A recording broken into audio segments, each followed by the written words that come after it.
So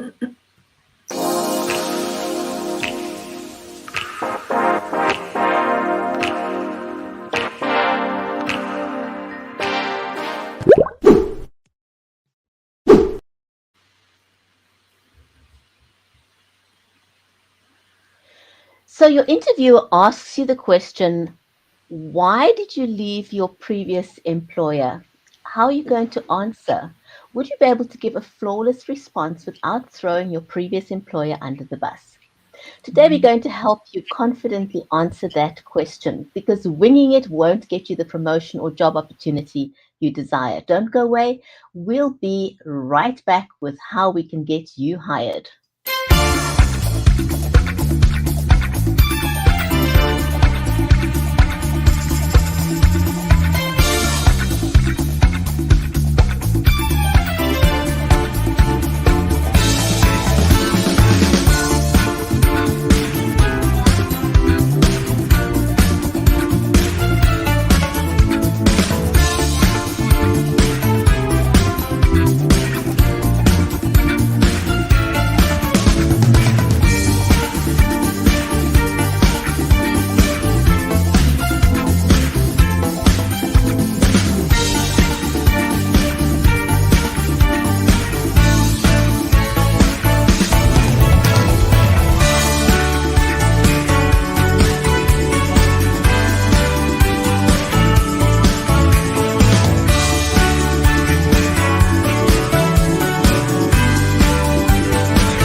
Welcome, you're watching Get Hired. In today's episode, we're going to unpack how you should respond to the question, why did you leave your previous employer?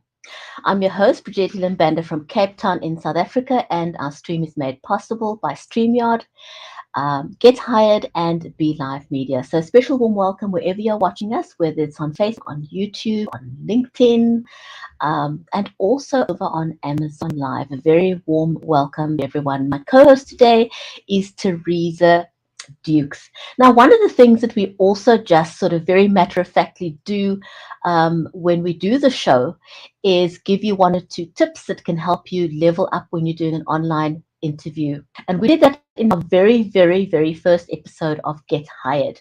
So if you've missed that episode, go back and watch it. But one of the things, or one or two things, one or two quick tips I can share with you is very often people do their interviews on their phone, and nothing wrong with that. But a big mistake people often make is that they hold their phone in portrait mode. You don't want to do that because you've got a very small real screen real estate on which to talk, and it's not very comfortable to do that when your interviewer is on a computer, which they generally are.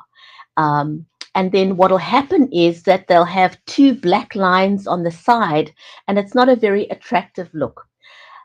Simple solution to that is to go into your settings on your phone, doesn't matter whether it's Android or it's Apple, and turn off the rotation lock, and then turn your phone into landscape mode. And that way, the interviewer is going to be able to see you so much better, and you'll both have a much better interviewing experience. And another tip is to actually, something we also said in that first show, put your phone on a tripod. Don't attempt to hold your phone in your hand because you already are going to feel some sense of nervousness, even if you are prepared. So put your phone on a tripod. It'll give you a much, much better experience. And then just something very simple. We handle our phones all the time, clean the lens. Those are just tiny little tips that'll set you up for success. So my co-host is Teresa is a certified world-class speaking coach, a best-selling author, and the co-founder of interview survival skills. You do want to go and check that out. She's trained more than 30,000 people from around the world in effective communication skills, and she helps people be heard, understood, and remembered. Teresa definitely knows the stuff, and I look forward to talking to her and hearing how you too can answer the interview question. Why did you leave your previous employment, and not throw your employer under the bus, even if you feel like it. Teresa, welcome to the show. Oh, thank you for having me. And I love this question because it's something that so many people are frightened to answer. They, oh my God, how am I going to answer it? So I'm looking forward to having this conversation today. Thank you for having me. Yeah, absolutely. And Carlos, good morning. Good morning. Great to see you. So when someone asks you the question, why did you leave your previous employer? Why are people always so tempted to say something bad about their previous employer? And I laugh because it is the first thing that most people go to. They go to the negatives. Why do we do that? Why do we go to the negatives? And it's kind of like we are going through the raw emotion of having left that employer, right? And so the first thing that comes to our mind is what has caused us pain. Yeah. And that's why people think, well, I'm just gonna, dismiss this individual. He wasn't a very good manager for me. And you definitely, if anybody wants to go work for this company, you need to tell them no. and if you are in the middle of an interview and you answer a question that way, that interviewer is going to think, if I do something that I need to do in order to reach our objectives, and this person doesn't like it, how are they going to react to me then? Yeah. So will they dismiss my authority? Will they dismiss my credibility as a manager? So it puts you in a very, very bad light if you go to the negative. I always say, and I always have said to my daughter especially, everything's going to be fine. We're just going to look at the positive side of things and not worry about the negatives, because I can't do anything about the negatives, but I can try and make sure everything is positive. And it makes you come off in a much better light. It does. But now I want to ask you, what though, if your decision to leave your company was based on some kind of an emotional response that you had on the job, how would you articulate that in a manner that doesn't undermine your potential to be employed? Yeah. And that's the objective here. We all leave under many, many different reasons. And I've written down here like 3 different personal reasons. It may be you left because there's a family member that got sick and you needed to take care of them, right? It may be that you're looking for personal growth and this company that you were working with wasn't giving you those opportunities. Or maybe there was personal pain. You had conflict with your immediate boss, or you didn't like the values of the company. But in order for you to show that new person, that new company that you're interviewing with, that you are actually a good person, it's articulating the positive things, the good things that happened while you were there. I had a client that left an organization that he had worked for 30 years, and they left on bad terms. He left on bad terms because exactly what happened was his mother got sick. His mother got sick and he needed to take time to take care of her. And unfortunately, she eventually passed. But because of the emotion that he was going through, dealing with her passing and having to take care of the estate, it meant that he wasn't performing in his job. And that led the organization to basically put him on poor performance, but then eventually released him from his contract.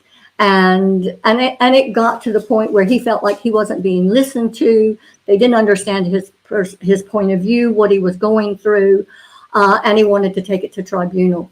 He decided not to. In the end, he decided the best way to deal with this was to actually cut ties. And when he was working with me on our interview mastery course, he says, "How do I tell him? How do I tell this new person exactly what happened? Do I go into a lot of detail, or do I just say it was, my decision and leave out the bad stuff?"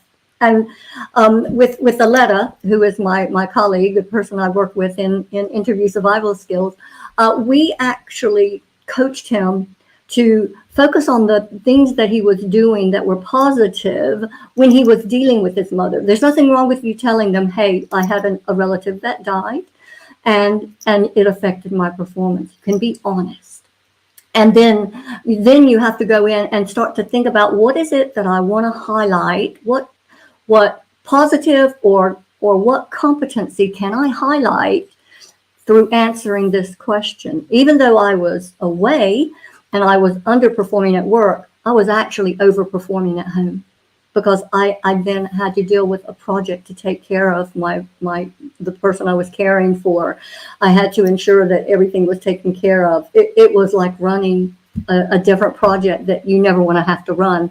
But it still gives you a chance to express that it was time for him to make the decision to part ways, so that he could then deal with what was going on at home and then look for a different position in a different company later. So it's be honest, but only give the information you are willing to share, that you can do so without going through the raw emotion. And I think that's the point that I try to get to.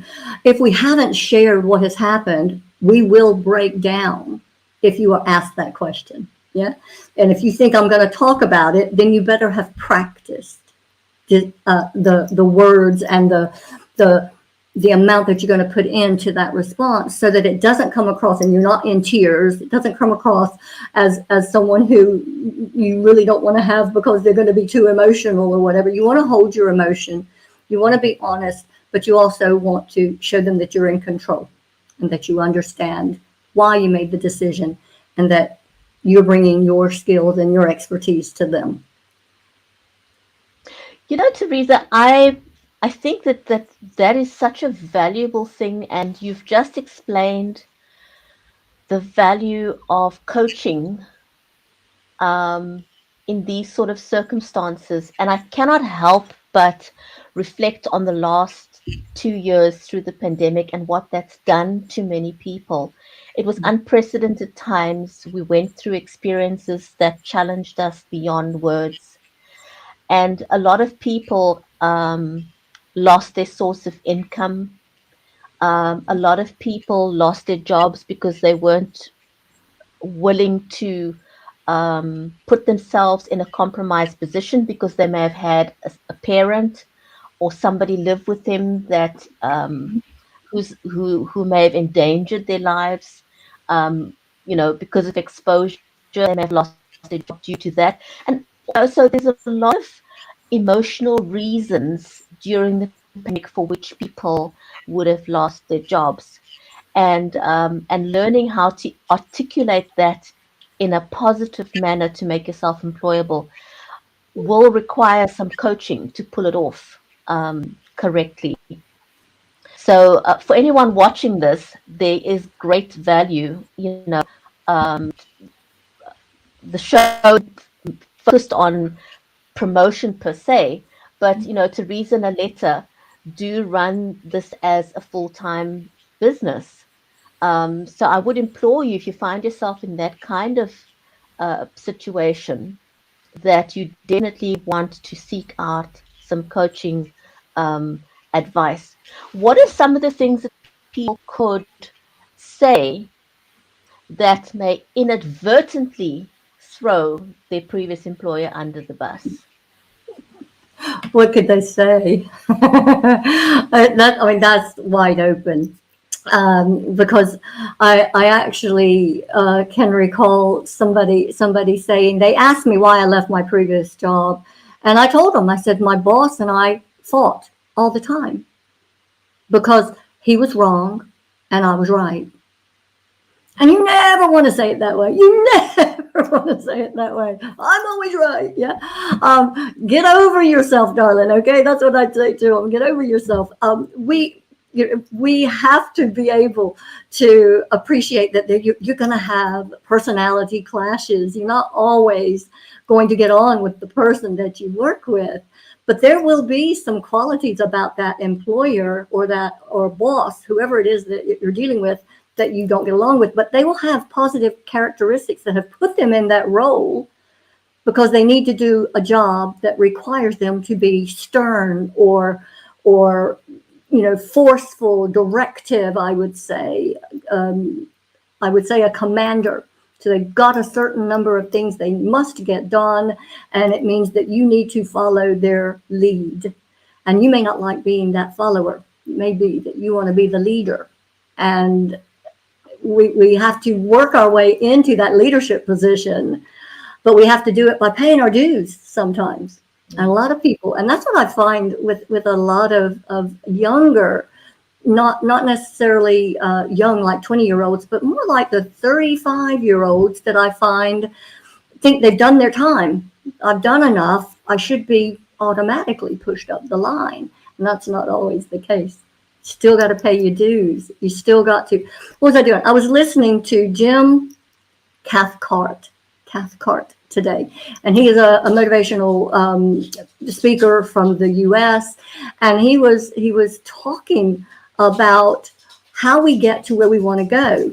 And the quote that he said, it just stuck with me. He says, it's all along becoming the person that you would want to be. So you need to become the person who would achieve the goals you dream of achieving. And if you do that, then your goals will become your natural premise. So, and this all stems in with getting promoted and becoming the leader that you want to be. It's talking about be who you know you are going to be in the future. Make it your present, not your future. Yeah. And that's how I did it. When I was in the corporate world, I actually overperformed. I did more than my role said I should do. I reached and looked for more responsibility, and it absolutely put me in a different perspective for those senior leaders who were going, there's no way she's a admin support person. She's got to be a manager. Yeah. So you change their perspective so that they absolutely, so then the universe starts throwing you stuff that is meant for you to do. And I totally believe that. Start acting like you are already in that position so that when it comes time for you to jump into it, you're already ready. You're already there. You're halfway there, almost 100% there, because they recognize the potential. So I love that. I love that too. Oh my goodness. We're going to take a very, very, very quick break. And when we come back, Teresa's going to share with us how we can get clear on what we're looking for.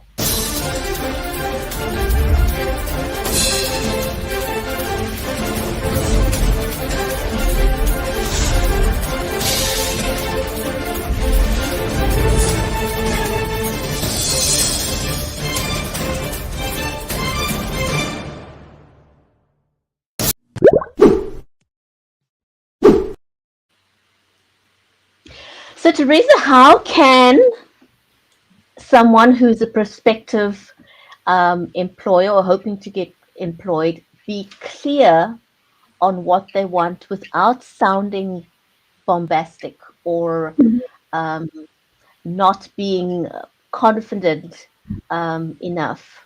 Because there's a fine line between the two. Oh, absolutely. It is true. There is a fine line between being very sure of what you're looking for and then being very arrogant about your ability to get it.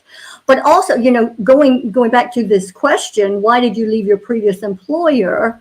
This is a great opportunity for you now to actually tell this new employer what you want, because it is a chance for you to start over and ensure to them that you actually have some goals I have the goal of wanting to look for more development opportunities. My previous company, unfortunately, did not give me that opportunity. So I would love to be able to improve my development through the different courses I know that your company offers. We've had a lot of people do that. There will be people who who want to look for the opportunity to get promoted. It may be that where they were, there was nowhere for them to go. They were at the top of their level, and therefore they knew that they had to leave in order to be able to get the promotion and earn more money than what they were earning before. And it may be that the money isn't what they're in it for. Maybe they're in it for recognition of a more senior position. Maybe they're in it because of the values of the company that they were working with. It didn't fit for them, so they want to look for a company that their values match more closely. So this is now your chance to give them a list, not a huge one, but maybe focus on your top 3 elements, 3 must-haves for you to sell yourself to that company. Because remember, it's like we've said all the way through this is a 2-way street. This is not a one-way interview. It's not them throwing questions at you. It's you now having a chance to say, hey, well, I've gone through the job description and you say that you need these competencies, but I actually would love to be able to look at your strategic plan and offer my suggestions on how we can deal with that strategic plan in a different way. I have competency that allows me to do that. And it gives you a chance to highlight, showcase, spotlight, I think is the word, the skill that you really want them to be aware of that you have.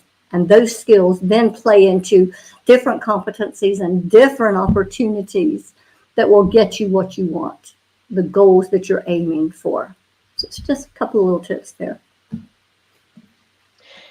As I was listening to you, I was thinking how important it is to be prepared, well prepared for an interview, and to do your research on the company so that when you are articulating what it is that you want, that you know the company can deliver on those goals, so that you don't sit there talking to somebody and saying, I'm looking for apples and pears, but the company actually sells bananas. and it happens all the time. It happens all the time. We have so many people that just want to wing it. They just want to go into an interview and go, oh, well, I looked them up online. I kind of know who the CEO is, and that's it. And they don't really delve in to exactly what the company is all about.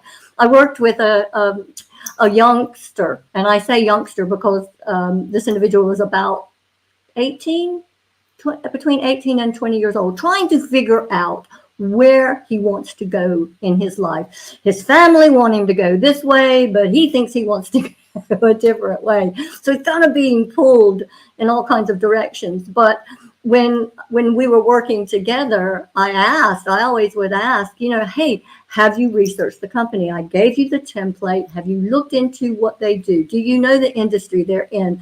Do you know how much turnover they had last year? Do you know anything about them from the news? And this template that Aletta and I use all the time in our interview mastery course, absolutely. Somebody called it the PhD of researching companies, because it gives you everything. It gives you the opportunity to have everything at your fingertips, so that when you do walk through that door with that interviewer and they were to throw something at you that you aren't expecting, you're going to be prepared, even with a little bit of small talk. Oh, I saw that your CEO was in the news recently, and I hear you're shutting down all of the UK branches. Is that true? Yeah.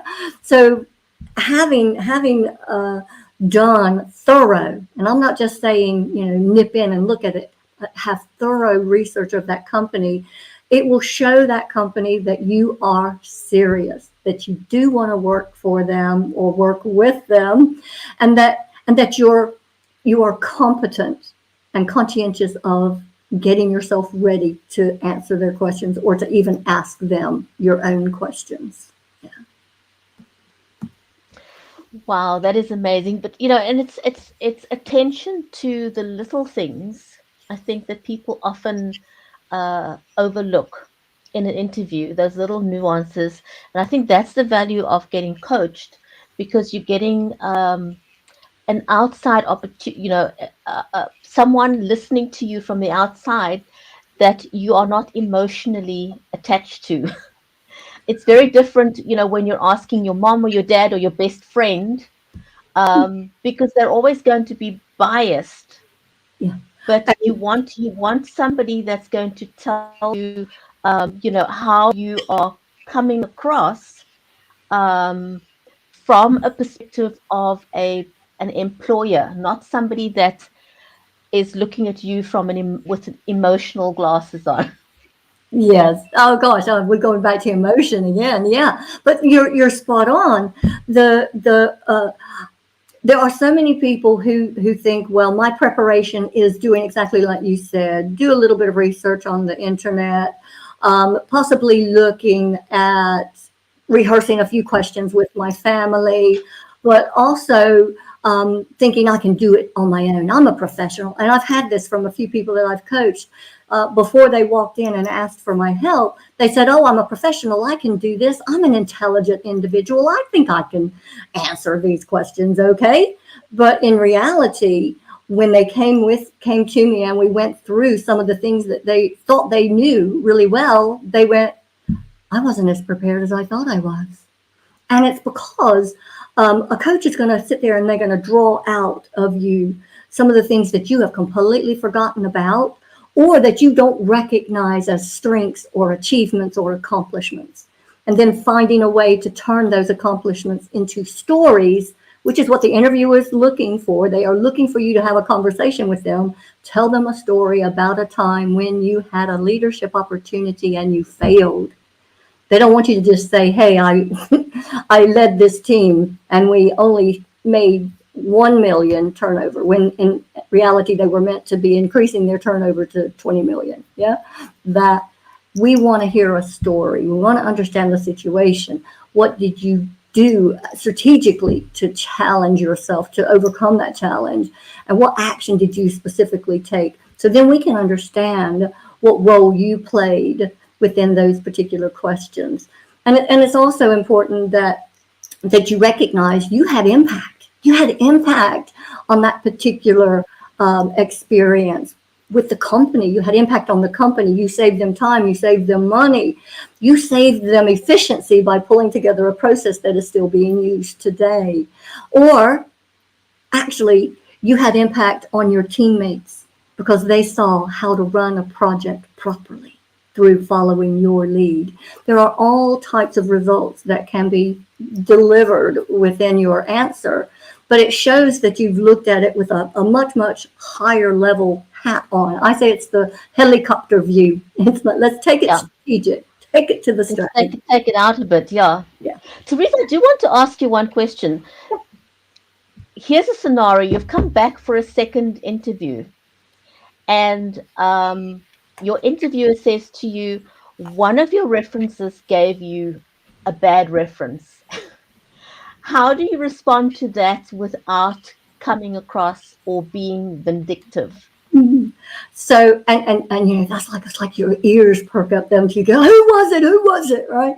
Um, do not take it personally is the first thing that I would say to you, because you will have had 2 to 3 to 5 references, right? And I think this is really important for you to realize that you don't just pick anybody to be your referee, to be the person that you put down on the application to say, yeah, talk to this person, they'll give me a good reference or whatever.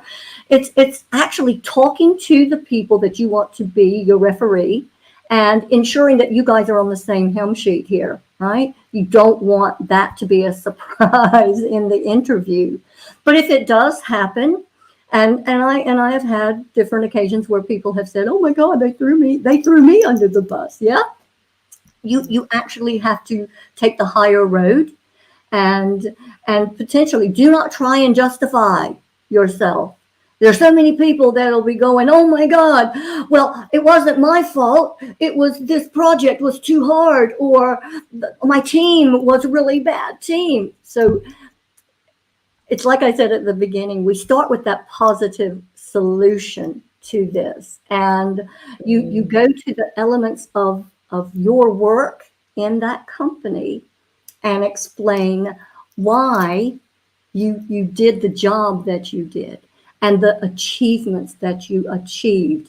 And if the person that gave the reference disagreed with that, then you could potentially say, well, we had differences of opinions, but at the end of the day, we worked together to achieve the results that we achieved. Even though they may not have agreed with you, it gives you a really good chance to save face by giving your side of the story without trying to justify what was going on. Yeah.